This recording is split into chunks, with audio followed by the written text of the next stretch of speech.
I-share ko lang po sa inyo mga boss amo kung paano natin mapapabilis tumakbo ang ating motor o kaya mapapalakas ang hatak sa pamamagitan lang ng pagpapalit natin ng sprocket at siyempre na rin sa pagpalit ng medyo maliit na tire front at rear. Unahin muna natin dito sa sprocket base na rin sa ating experience. Ayan, meron tayo ditong mga sprocket, tatlong sprocket ito mga boss amo. Ayan, isang mamaw, tapos stock at 47, pero ang nakakabit natin ngayon ay 16 46, 16 sa engine, 46 naman sa rear. Kaya tayo yan mga boss nagpalit ng ganyan sprocket para bumilis ang ating motor. Hindi siya gaano malakas, kumbaga ano siya, high speed na ngayon ang setup ng ating motor kumpara sa dati na 15 45 ganito. Bale, kailangan natin malaman muna kung anong ratio ng ilalagay natin na sprocket.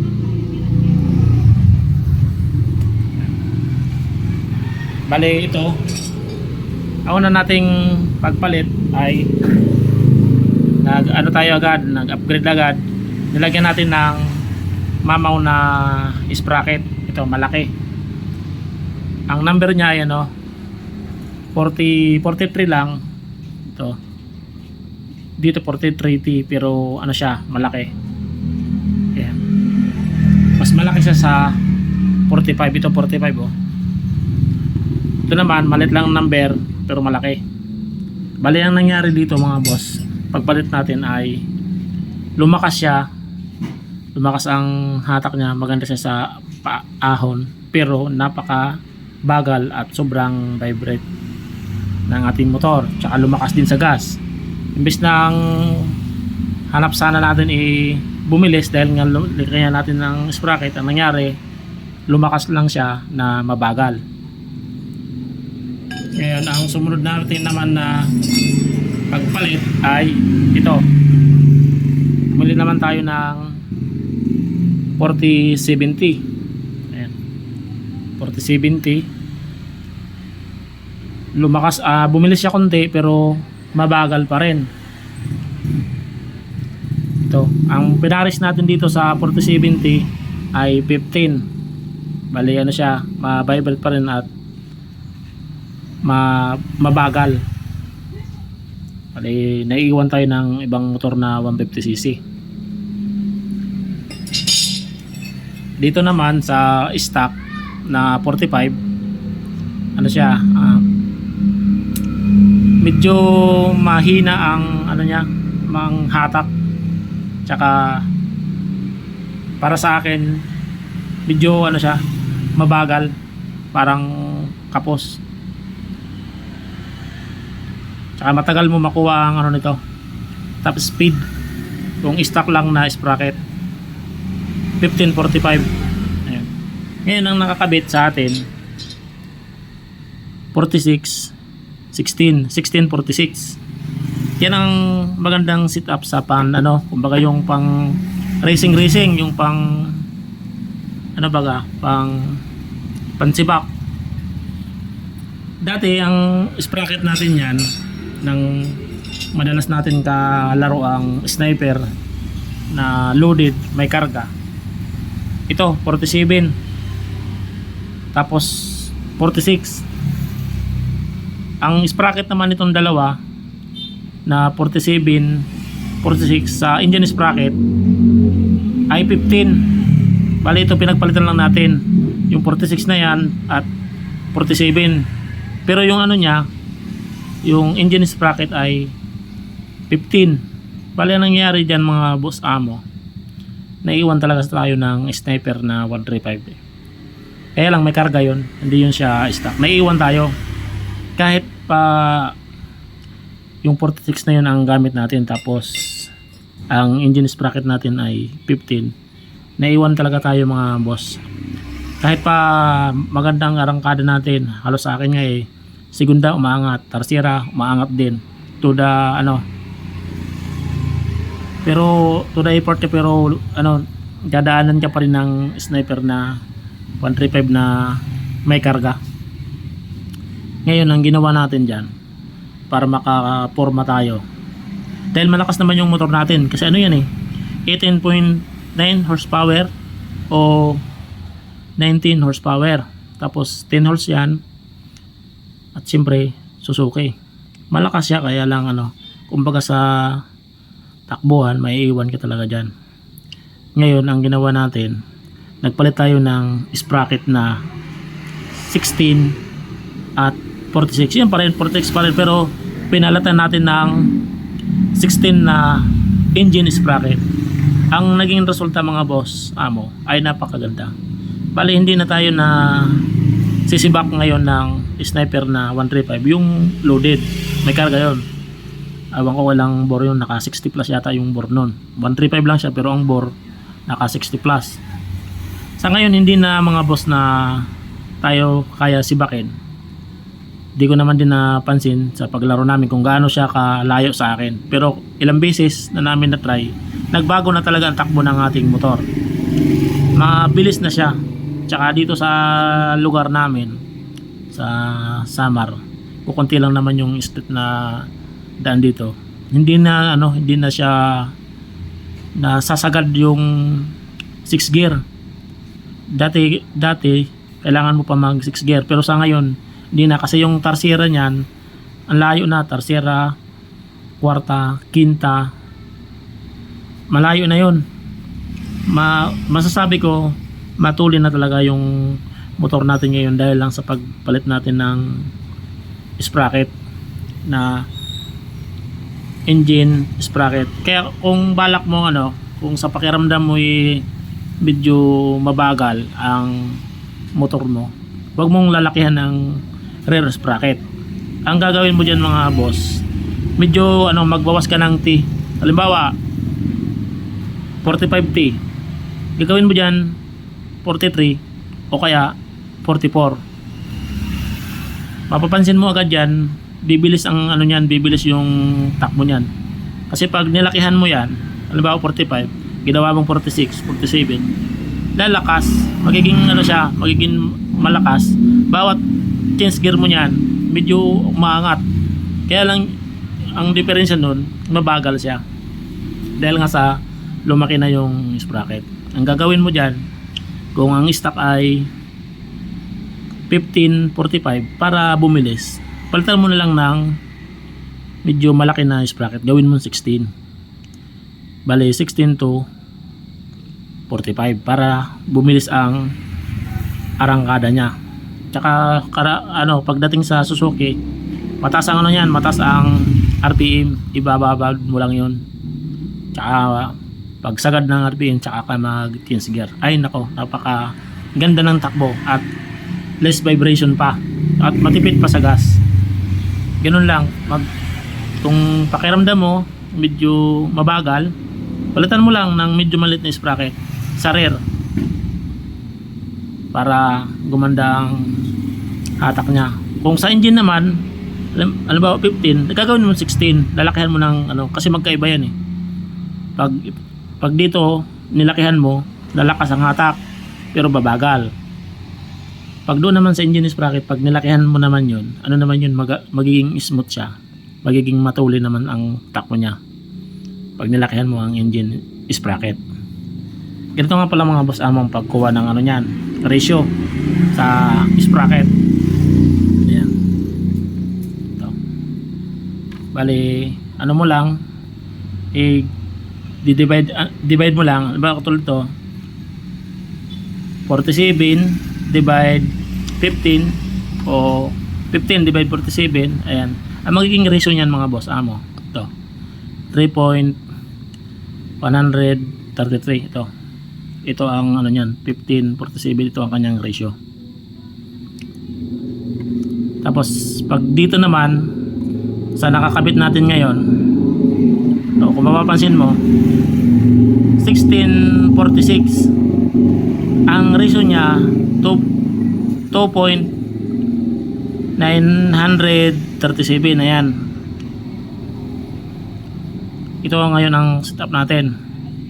1646. Bali bumaba ang kanyang ratio.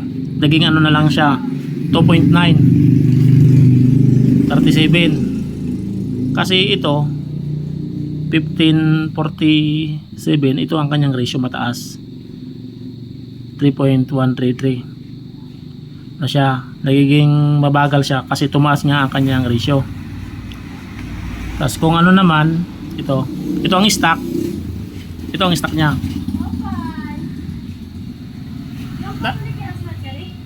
Let, pagkuha nga dalit sa satellite. Oo, pagkuha doon sa satellite, sa box. Yan. Ito ang kanyang stock, mga boss amo, ng ating G6SS 150. 1545. Ang ratio niyan, 3.0. Ito naman ang pinagpalit natin ng mga sprocket. Mula 3.0 nag-upgrade tayo ng sprocket. Ito ang nilagay natin 1547. Bale naging resulta nito sobrang vibrate at mabagal, malakas pa sa gas. Ayan. Kasi tumaas nga ang kanyang ratio. Ngayon, ang ginawa natin, dahil na rin sa mabagal, madalas maiwan tayo ng ibang 150cc. Ito naman ang ikinabit natin ngayon. 1646. Ang naging ratio niya, ayan, 2.937. Mas mababa ang ratio, mas mabilis. Dito natin na iiwan ngayon ang Sniper 15135 na loaded. Ayan, ito ang nakakaiwan natin sa ngayon sa Sniper na may karga. Sa naman, pagdating naman sa sa isang motor din na Suzuki, yung Rider FI, ang pagkakalam ko sa sprocket niya 1438. Ang kanyang ratio ito 2.71. Bali, kaya tayo naiiwan yung 45 natin, yung 1545 na stock, kaya naiiwan yan dahil nga sa mataas ang kanyang ratio. Ito 3.0. Kaya hindi tayo nakakaporma sa Rider FI na sim all stock ng ating motor. Hindi tayo nakakaporma dahil nga sa lumakas lang yung ating motor pero mabagal. Kasi nga siya, ratio niya 3.0. Yan. Yung sa FI naman, yan, ito 2.71. Sa kasi ng horsepower ng FI, siya, parang 17.9 o 18. Sa naman natin, G6S, dahil nga 10 holes, 18.9 o 19 horsepower. Kaya lang mabigat din yung timbang ng ating motor, 130. Tapos sa Rider FI, nasa lang yata yun, 119 o 120, mas mabigat. Tapos dagdag pa sa driver, mabigat yung driver.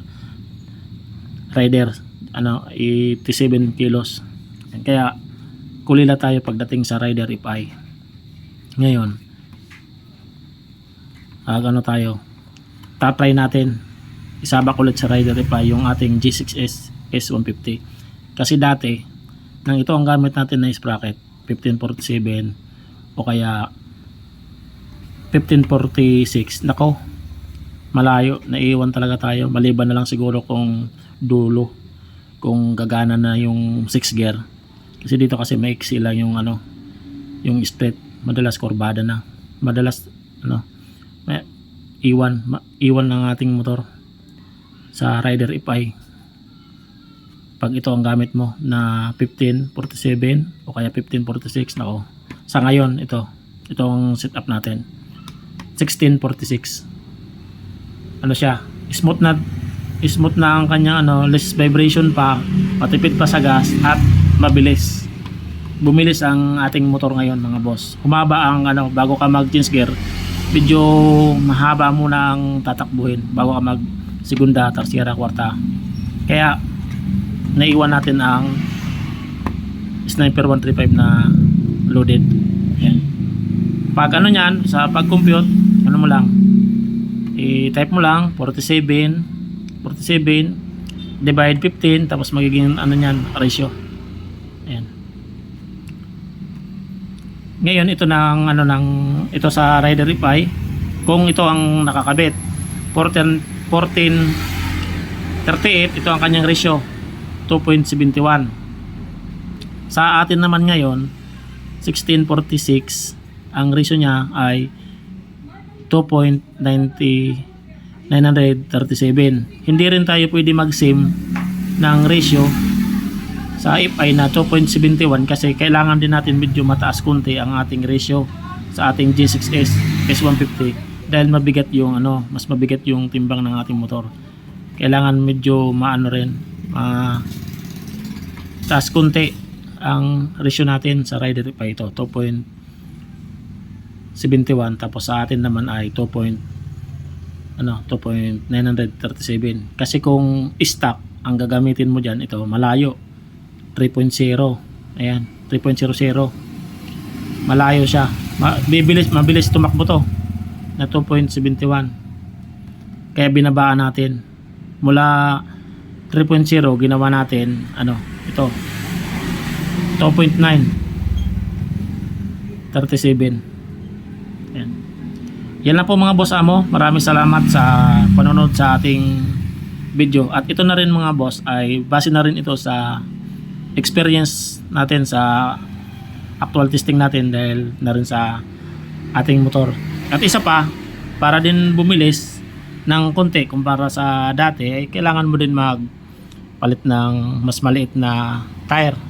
Kasi yung tire natin na yan, stock niyan 130, ayan, ay yung nakakabit ngayon ay 120. Pwede rin yan lagyan ng 110. Hindi na pwede yung 100. Tapos doon naman sa front, pwede mo naman yan mas lita na. Pero yan, malaki yan eh.